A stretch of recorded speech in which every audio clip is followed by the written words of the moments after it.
नमस्कार दोस्तों, समर खान आपको सीधे दिखा रहा है। पूर्व में रहे फिरोजपुर विधानसभा से विधायक चौधरी नसीम अहमद ने मेवात के लोगों के लिए एक बड़ा संदेश दिया है। आज फिरोजपुर झिरका सनातन वाटिका में आत्मनिर्भर भारत संकल्प अभियान फिरोजपुर झिरका विधानसभा सम्मेलन एवं कार्यकर्ता मीटिंग का आयोजन किया गया था। कार्यक्रम में स्वदेशी अपनाना पर चर्चाएं हुई और जीएसटी में की गई कटौती के लिए माननीय प्रधानमंत्री श्री नरेंद्र मोदी जी का आभार व्यक्त किया गया था। साथ ही साथ आगामी 14 अक्टूबर को माननीय मुख्यमंत्री नायब सिंह सैनी जी के नुह आगमन पर एवं संत महापुरुषों ऋषियों वाल्मीकि जयंती जनसभा की तैयारी पर भी रूपरेखा तय की गई थी। मुख्यमंत्री जी के अवसर पर मेवात की अनेक परियोजनाओं का घोषणा करेंगे। सभी साथियों से अपील है कि 14 अक्टूबर सुबह 10 बजे अनाज मंडी अवश्य पहुंचे, मुख्यमंत्री जी का स्वागत करें। यही नहीं, साथ ही साथ नसीम अहमद जी ने यह भी कह दिया है कि मेवात के लिए बीजेपी सरकार जितनी योजनाएं दे रही है और जितने विकास बीजेपी सरकार करा रही है, कांग्रेस सरकार ने कभी इतना विकास मेवात के लिए नहीं कराया है। चाहे वो पूर्व रहे मुख्यमंत्री मनोहर लाल खट्टर जी हो या फिर वर्तमान के मुख्यमंत्री श्री नायब सिंह सैनी जी हो, वो लगातार मेवात के लिए एक से एक बड़ी सौगात दे रहे हैं। तो आइए सुनते हैं क्या कहते हैं नसीम अहमद जी, सीधे मिलाते हैं। पूरे हिंदुस्तान के अंदर हिंदुस्तान की जो आत्मनिर्भरता की ओर बढ़ता हुआ संकल्प है, पूरे दुनिया के अंदर आज हिंदुस्तान पहचान कर रहा है कि हमें आत्मनिर्भर बनना चाहिए। जहां हिंदुस्तान बहुत पिछड़ी हुई अर्थव्यवस्थाओं में शामिल रहता था, आज दुनिया की 5 अर्थव्यवस्थाओं में मुख्य रूप से शामिल है, जिसमें कुल 5 ही उनसे हमसे 4 लोग आगे हैं। 4 देश, इसमें अमेरिका, चाइना, ब्रिटेन और अमेरिका आगे हैं। बाकी और देशों को हमने पीछे छोड़ दिया है। इसी तरीके से हमारी पार्टी का और माननीय नरेंद्र मोदी जी का एक विजन है कि 1947 तक जैसे हमारा देश आजाद हुआ तो 2047 तक हम अपने देश को 3 अर्थव्यवस्थाओं में शामिल करें। तो उसके लिए आत्मनिर्भर होना बहुत जरूरी है। उसके लिए ही हम लोग प्रयास कर रहे हैं और देश ने आज अपने हर टेक्नोलॉजी को अपना करके देश अपने यहाँ मैन्युफैक्चरिंग कर रहा है और उससे साफ साफ संकेत होता है कि देश बहुत जल्द आत्मनिर्भर हो जाएगा।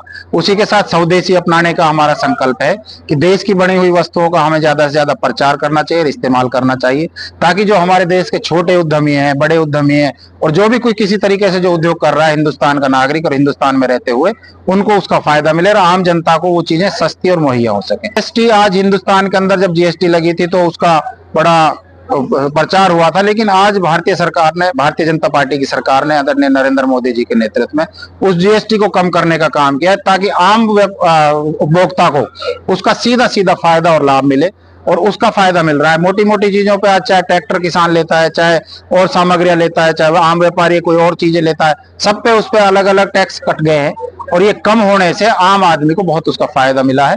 उसके लिए भी हम जागरूक कर रहे हैं कि घर घर जाकर व्यापारियों को भी, किसानों को हम इस चीज को जागरूक करें कि हमारी सरकार ने ये जीएसटी घटा करके आम आदमी का भला करा। ये बड़ा अजीब मामला है कांग्रेसियों के साथ, क्योंकि ये कुछ दिन पहले तक तो कहते थे कि वोटिंग मशीनों में प्रॉब्लम है, कुछ भारतीय जनता पार्टी ने वोटिंग मशीनें सेट कर रखी हैं।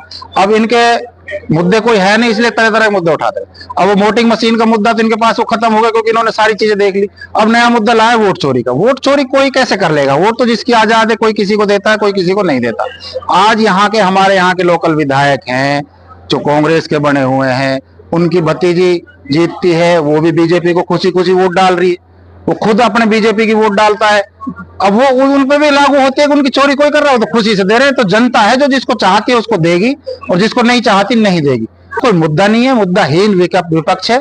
ये लोग सिर्फ अपना टाइम पास कर रहे हैं। जनता को, जो मेवात के सीधे साधे लोग हैं, उनको बहला करके, चुपला करके ये बेवकूफ बनाना चाहते हैं। मुद्दों पर कभी बोलते नहीं। यहाँ के लोकल हमारे बूचड़ खानों की समस्या है, यहाँ पे सड़कों की समस्या है, यहाँ पर कभी इन्होंने कोई आम आवाज उठाई क्या? आम आदमी की आवाज ना विपक्ष में रहते हुए इन्होंने कभी विधानसभा में उठाई। सिर्फ अपने निजी स्वार्थ के लिए तरह तरह के क्वेश्चन लगाते हैं, मुद्दे उठाते हैं। इनके पास कोई मुद्दा नहीं है। विपक्ष बिल्कुल मुद्दाहीन है। एक अलग विषय है। देखिए, जहां तक चीफ जस्टिस पे जूता फेंकना बहुत निंदनीय काम है। ऐसा किसी भी इंसान को या किसी व्यक्ति को कोई इजाजत नहीं है।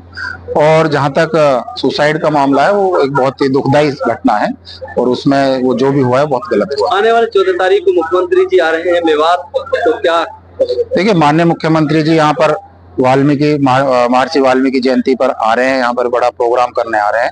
और उसके साथ साथ जब मुख्यमंत्री आ रहे हैं तो प्रदेश के मुख्य आ रहे हैं, तो जाहिर सी बात है जिले के लिए कुछ ना कुछ हमारे लिए सौगात दे के जाएंगे।